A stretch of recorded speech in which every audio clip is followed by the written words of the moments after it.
Sụp. Đúng rồi.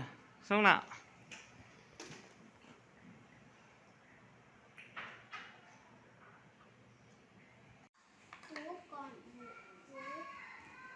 Anh kìa, anh kìa.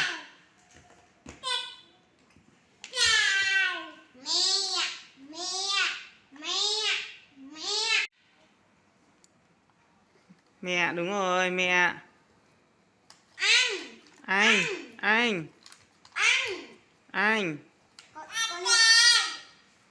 Anh trai, đúng rồi. Xong rồi chứ, uống xong rồi.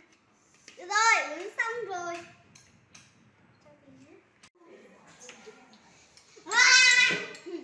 Yên cho em ăn. Chiên. Chiên.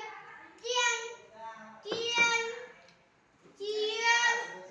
Chiên. Ăn lên gì con đấy?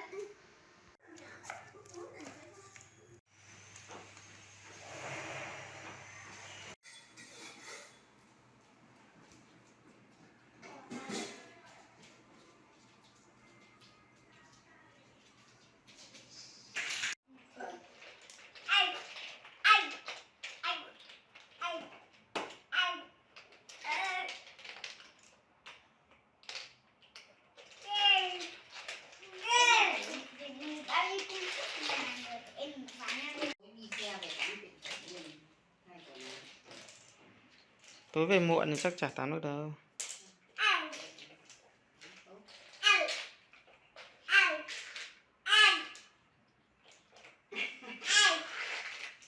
Tommy chạy thôi.